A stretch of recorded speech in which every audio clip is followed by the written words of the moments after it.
Agosto 27, 2023. Pagbasa gikan sa santos nga ebanghelyo sumala ni Mateo.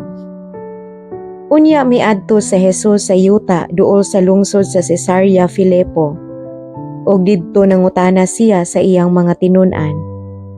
Sumala sa mga tao, kinsa man ang anak sa tao? Sila mitubag. May nag-ingon nga siya mao si Juan nga magbubunyag. Ang uban nag-ingon nga siya mao si Elias. Samtang ang uban nag-ingon nga siya mao si Jeremias o laing propeta.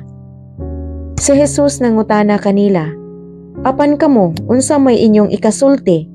Kinsa man ako?" Og mitubag si Simon Pedro, "Ikaw mao ang Mesiyas, ang anak sa Dios nga buhi."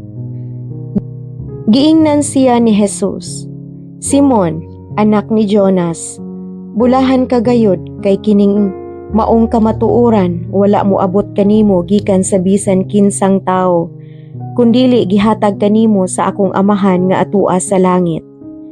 Busa sultihan ko ikaw.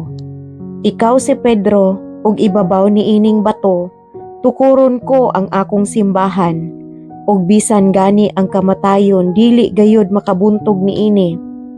Ihatag ko kanimo ang mga yawi sa gingharian sa langit.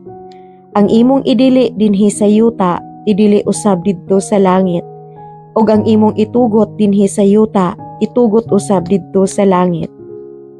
Unya gipinahan ni Jesus ang iyang mga tinun-an nga dili sila manugilon kang bisan kinsa nga siya mao ang Mesiyas. Ang Ebanghelyo sa Ginoo. Daigon ko ikaw, O Kristo.